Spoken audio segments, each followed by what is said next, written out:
we've only hit like 10 swings maybe with this feel. Just that feel, look at the difference. Look at that right arm, right? Yeah. Look how much on the right, that right arm is like under and on the side, right? You're kind of like this on the thing with it like broken down. So are the irons going, you think you're swinging too far left. So you think the path is like negative, right? So where's the ball going then? Way right. Okay, and then is the miss like low left? This is just going, It's just gone right. just going right. Okay, And start. Sounded good. And to just like reiterate like what you were kind of saying, you feel like you were spinning the pelvis too much? Yeah. Like here, like your first move here was just spin. Like you're moving the pelvis forward, and then like it looks like you're kind of just like hanging back, if that makes sense. So like your arm structure here, see how it's like slightly behind? Yeah. It's almost in a spot I see people who hit up on the ball and behind it too much, right?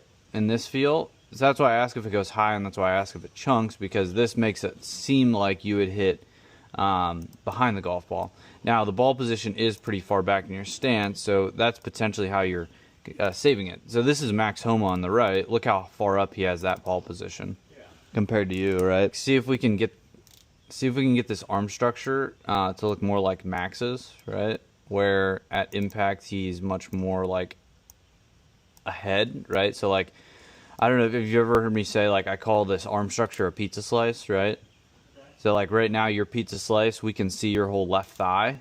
Max Homa's pizza slice is covering his left thigh. Does that kind of make sense? So that makes it seem to me like you're kind of coming down and almost doing like this like scooping motion. You're really not, but like you are. Yeah. It's behind. I'm releasing like kind of like this. Yeah, and didn't you feel like you had like your loss in distance with these irons at one point? Yeah.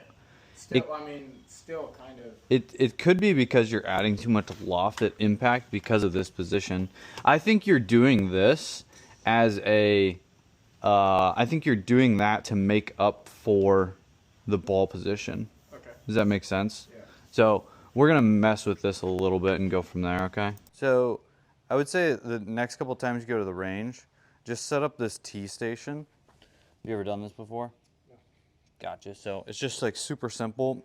Everyone should probably do this when they warm up, right? This is what I didn't use the ball position one as much when I was in college, but like I use this T station a lot. So basically it's target and then ball position. Does that kind of make sense? Yeah.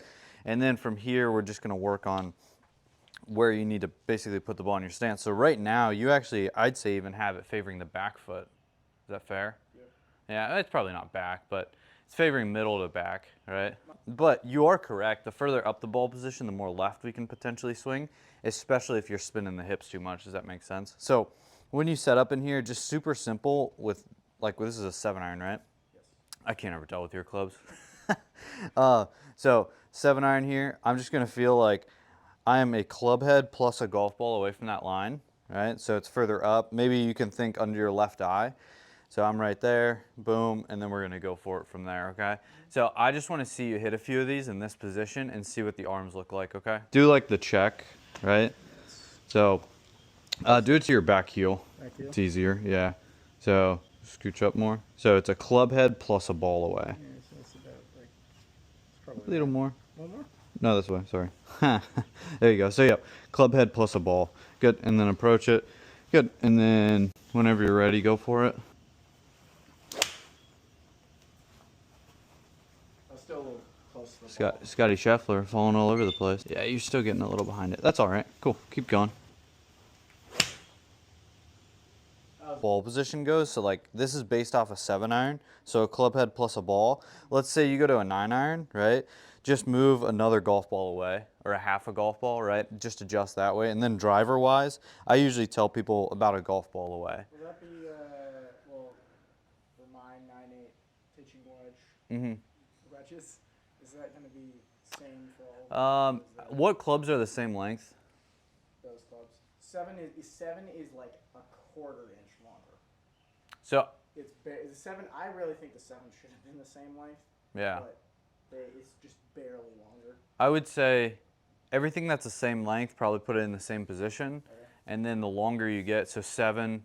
So base, I'd say base mostly everything off this 1.5. Actually, you could go maybe a ball, a club head, a 1.5, right? So you could go that far, right, with those clubs, then 7-iron, go to a ball, and then go up from there. Does that make sense? Your clubs are just a little weird. That makes it a little different. Does that make sense? So yeah, again, like just kind of adjust from there. So now, if we go into, so you already hit down on the ball, right? But we're not getting like far enough ahead. Does that make sense?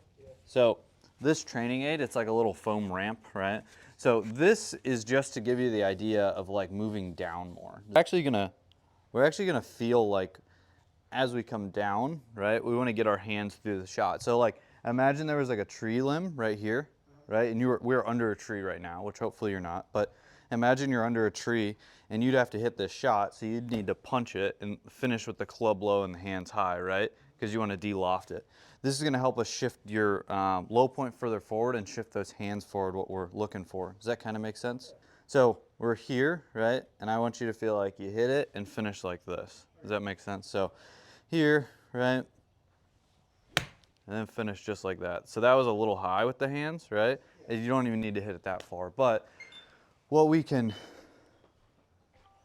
see is, look how far ahead my arm structure is, right? So look how far that is ahead, right? Compared to like where you started the day at. Does that make sense? Yeah. So like you're back with the arms, I'm like way ahead.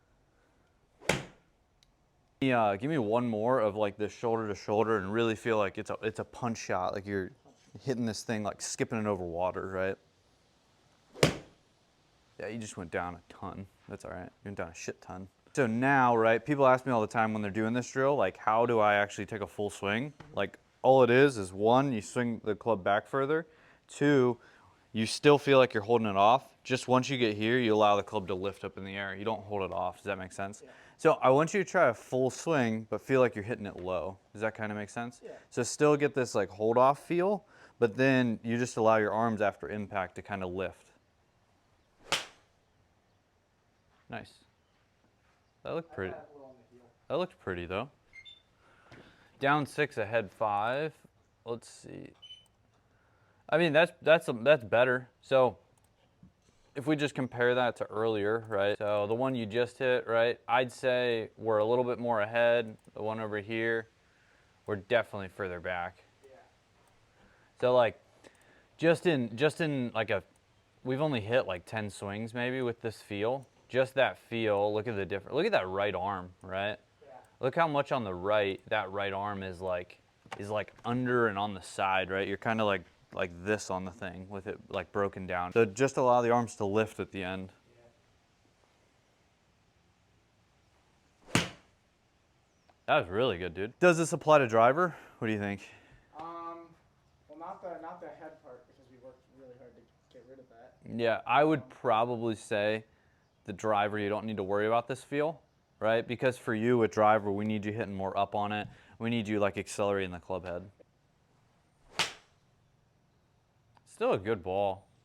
A little off the heel. Yeah, still 5 down, 5 ahead. That's pretty good. Obviously, you don't have that guy, but you have a towel, right? So you can just do the towel, and then if you don't want to go buy a foam block, right? Just grab a head cover, put it a few inches behind. It's a little more raised up than that thing, so you may have to scooch it back further. But the idea is you just feel like you're moving down and ahead.